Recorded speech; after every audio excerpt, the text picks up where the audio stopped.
Hi everybody. With great honor and high distinction, I would like to welcome all the teachers to the continuous professional development session day 1. My dear teachers, schools all over the world get one and only one chance to prepare a child for a future that's fervently desired by the child, a future that is passionately wanted by the child.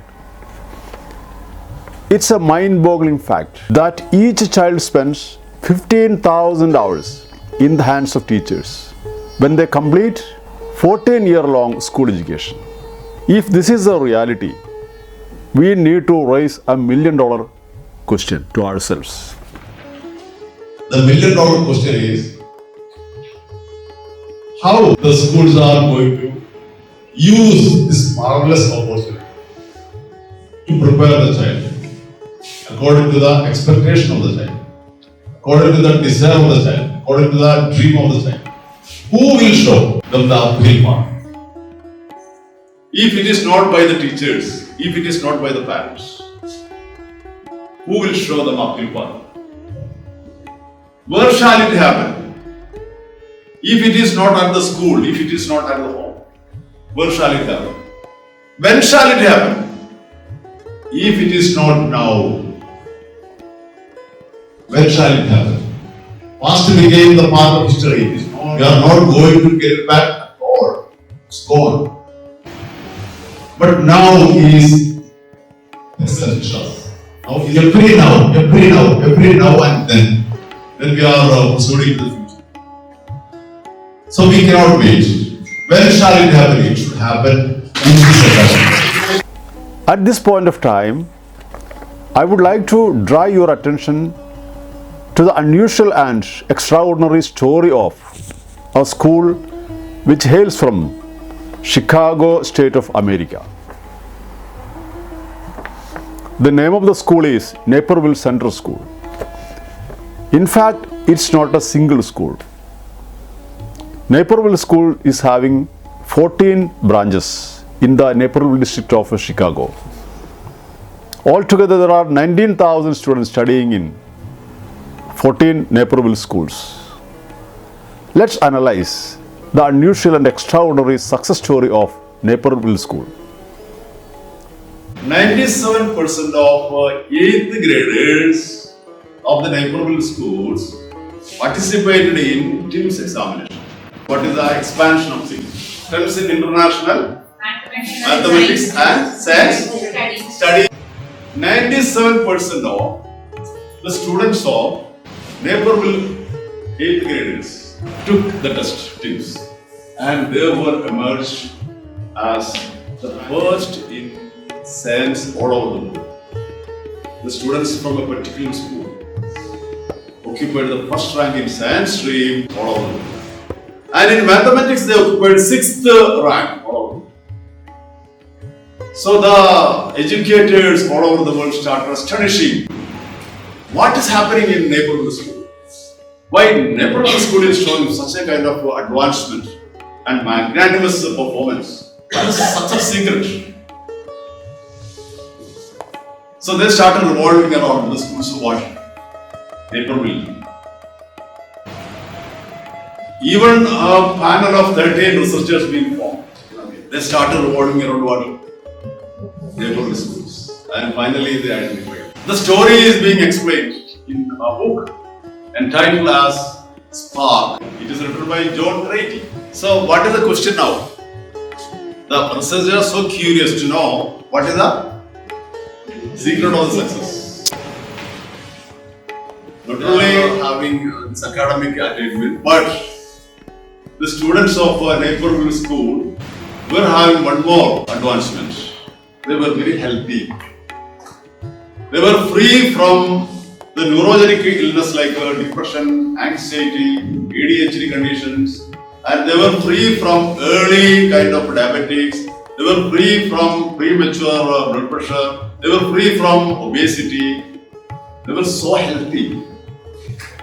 So they were physically very much fit and intellectually very much brightest. What is the secret? Reveal the secret You have to focus on a man, the master brain of all these kind of development. The master brain, that is none other than an ordinary physical education teacher. Phil Lauder, the physical education teacher of Naperville Central School. Phil Lauder. Usually we don't give the deserving kind of respect and honor to the physical education teacher. So the Phil Lauder, in 1990, wrote an article in a newspaper. The health conditions of American school-going children are getting declined day by day, getting deteriorated day by day.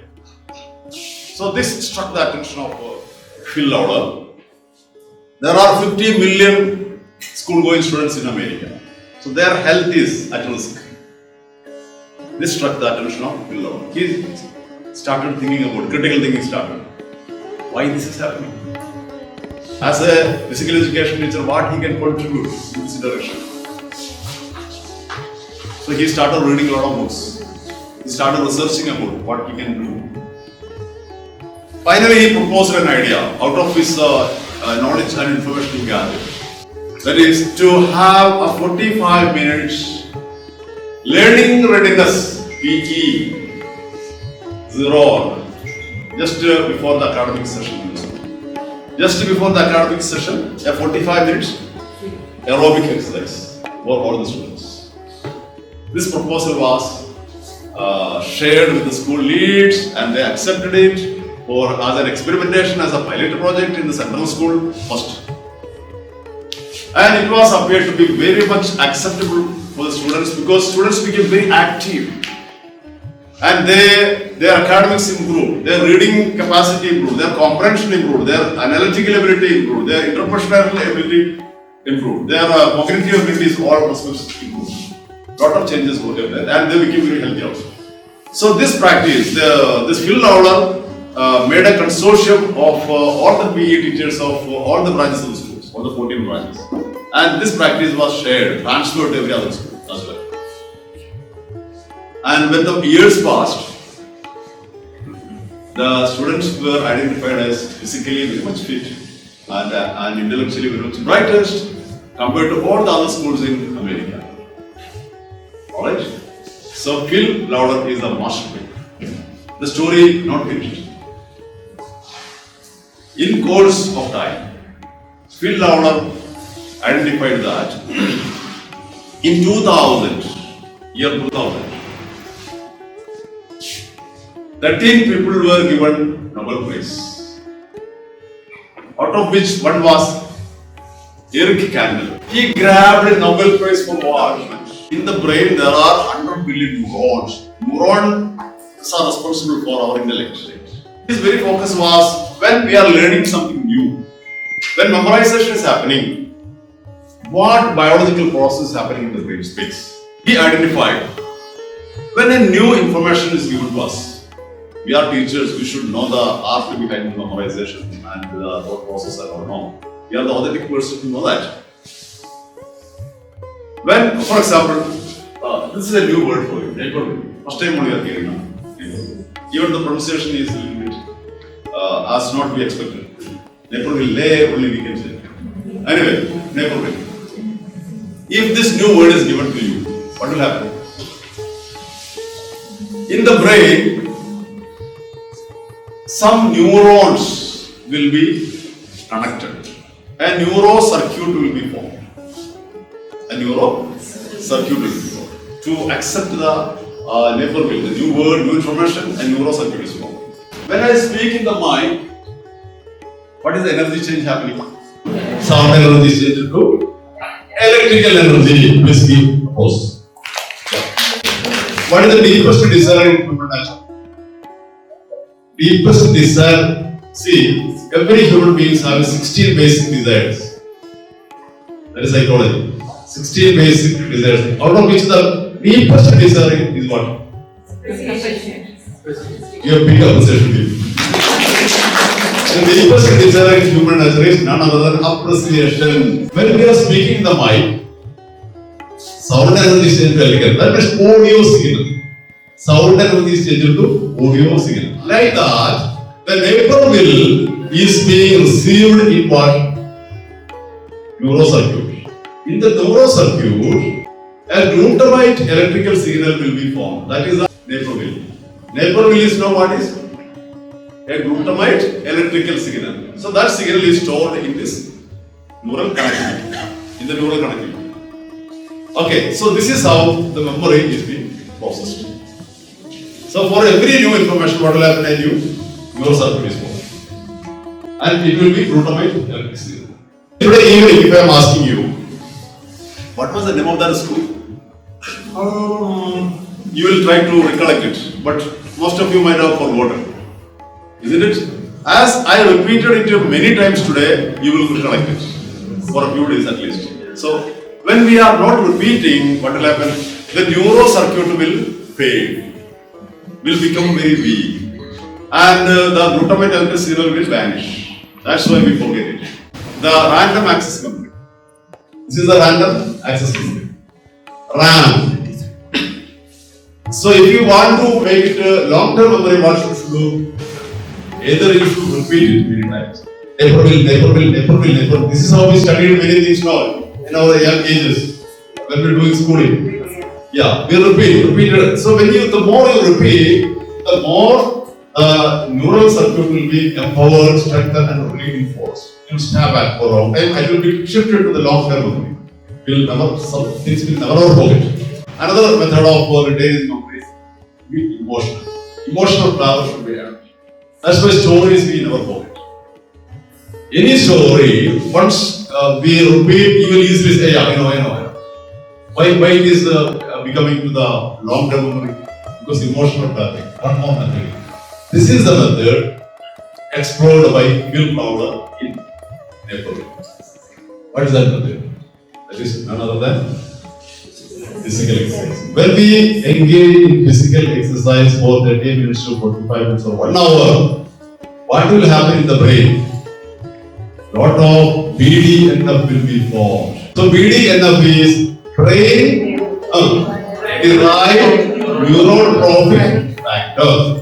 See, my dear teachers, this is a marvelous fertilizer for our brain. BDNF is a brain grow manure.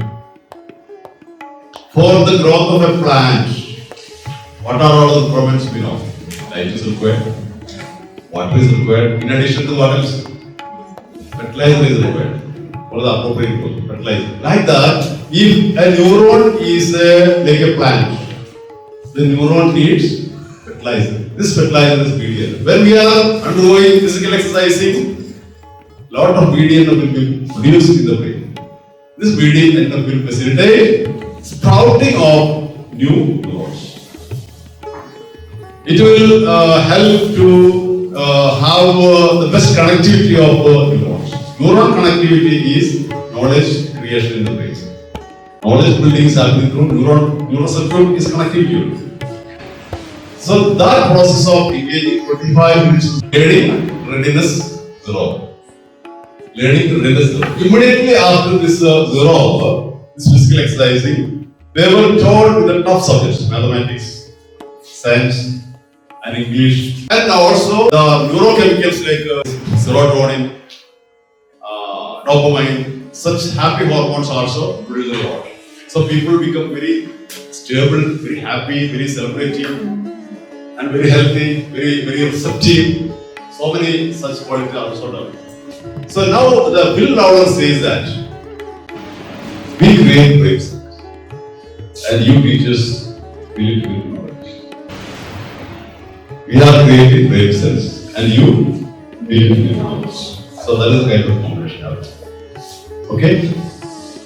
So this is the success secret of what? A new innovation, a new practice.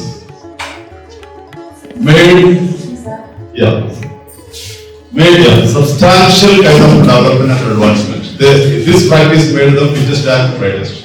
Okay. So this is one case study. I am not asking you have to start a 45 minutes physical exercising session every day in your campus. I am not asking you.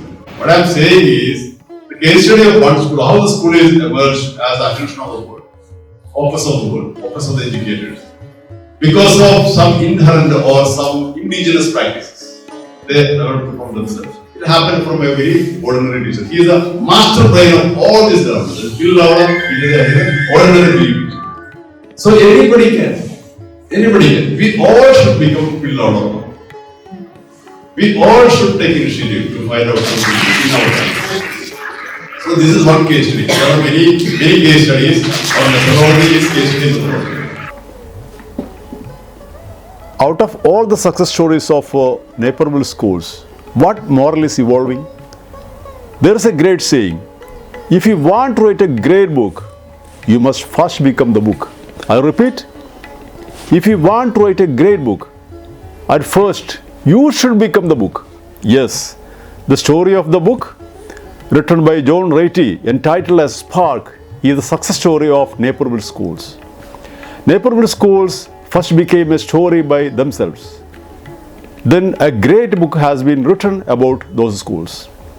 Each school needs to conceive an innovative and indigenous school ideation program, translate it into real life and create an awesome and awe-inspiring story of your school. I hope that the story to become a great book giving enlightenment to the whole world. Thanks to all the teacher friends. Thank you very much. Bye.